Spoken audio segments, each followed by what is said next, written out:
Is anyone surprised that I am being targeted?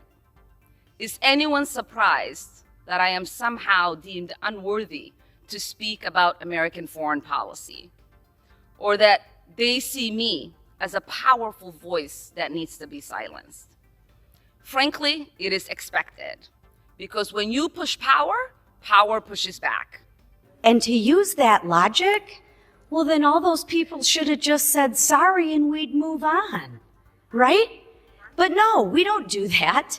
And let me tell you, I take a little bit of offense to what the hell is wrong with me. I'll tell you, there's nothing wrong with me. I took an oath to defend the Constitution, and that's exactly what I'm going to do. Again, I'm not going to apologize for it. I'm going to hold the Constitution, and it's very simple. We really shouldn't even have this debate. If you break the law and you follow due process, there are consequences to your actions, even if you say sorry. So we can try all of the diversion tactics that we would like. It doesn't change the fact that someone broke the law and that someone should be held accountable. It is disappointing, Mr. Speaker, that their own There's an old party... saying, when you push power, power pushes back. Ilhan Omar loves to repeat that line, using it to frame herself as a perpetual target, a lone voice under attack. She wants the public to see her as someone punished simply for speaking up. But today, we're pulling back the curtain on that narrative. First, we're going to break down her speech on the House floor, where she leans hard into the victim storyline only to be firmly challenged by Representative Lisa McClain. Then, we'll look at what happens when the roles are reversed, when the self-described victim holds the gavel. And here's the twist: the tone changes. The posture shifts. The restraint disappears. What unfolds isn't the story of someone being silenced. It's a case study in power, perception, and political theater, and the contradictions that come with it. Stay tuned, because this is a closer look at rhetoric versus reality.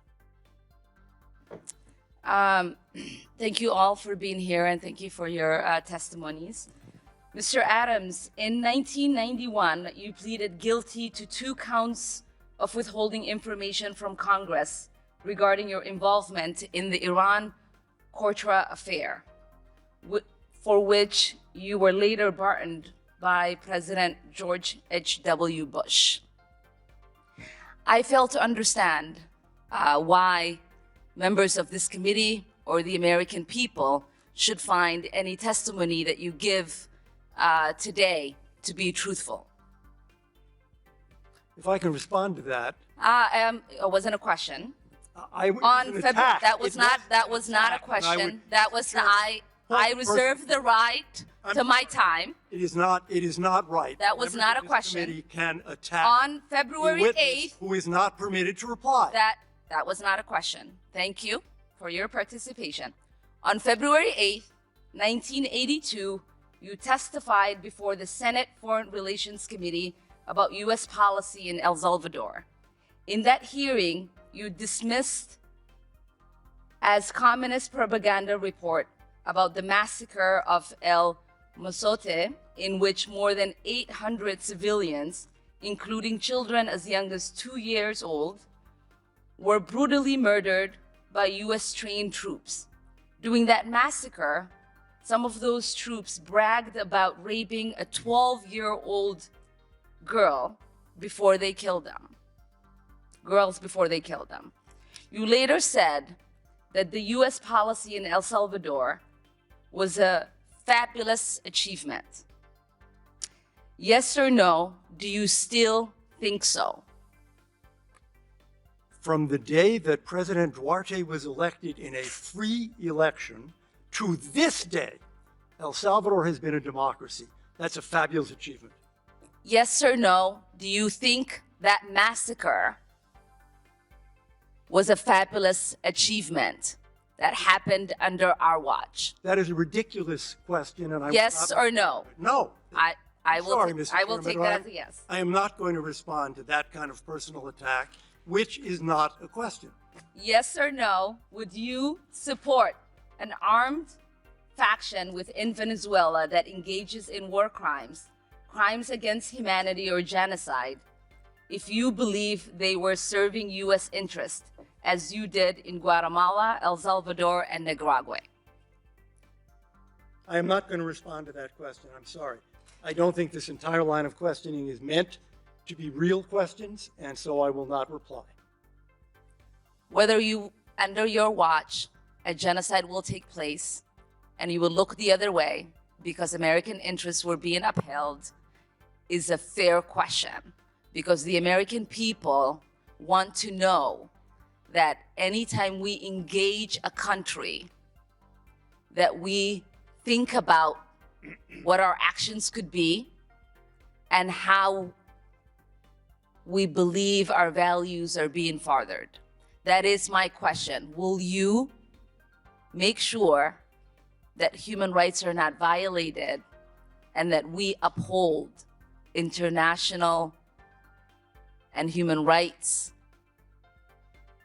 I suppose there is a question in there, and the answer is that the entire thrust of American policy in Venezuela is to support the Venezuelan people's effort to restore democracy to their country.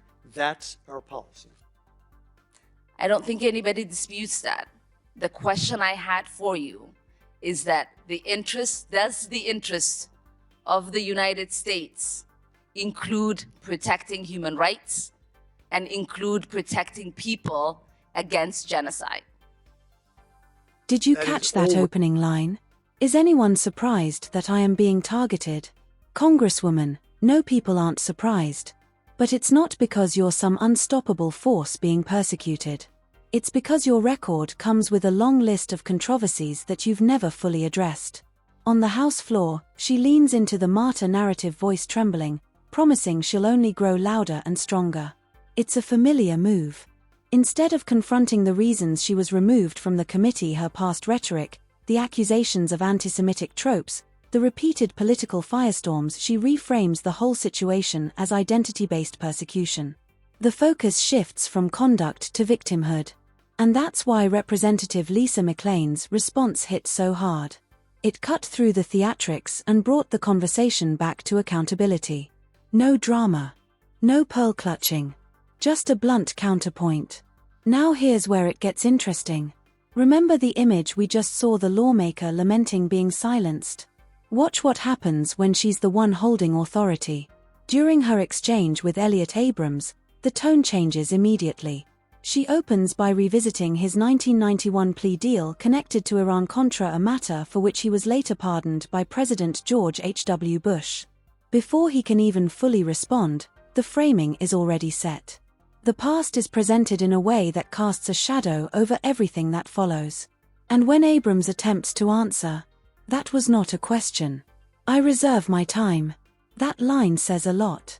Because at that moment, it's not about dialogue. It's about control. The exchange stops being an inquiry and starts feeling like a performance. The questions come rapid fire, but the answers aren't really wanted, at least not in full. What matters is the clip, the headline, the viral moment. There's also the exchange over El Salvador. Abrams was referencing the country's transition from civil war to democratic elections, arguing that democratization was an achievement. But the way the question was framed implied he was celebrating atrocities. It was a sharp rhetorical move, but also a deeply charged one. Whatever someone thinks about US foreign policy in the 1980s, the hearing raised a broader question about tone and consistency. If being interrupted and silenced on the House floor is unacceptable, shouldn't the same standard apply in committee hearings? Abrams, for his part, pushed back calmly, pointing out that the exchange didn't seem designed for a substantive answer. And that may be the bigger issue here, whether congressional hearings are meant to uncover information or generate moments. At the end of the day, this wasn't just about Omar or Abrams. It was about power, narrative, and who gets to control the microphone. So what do you think? Can a lawmaker demand respect in one setting while denying it in another? Let me know your take, and if you want more breakdowns like this, stick around.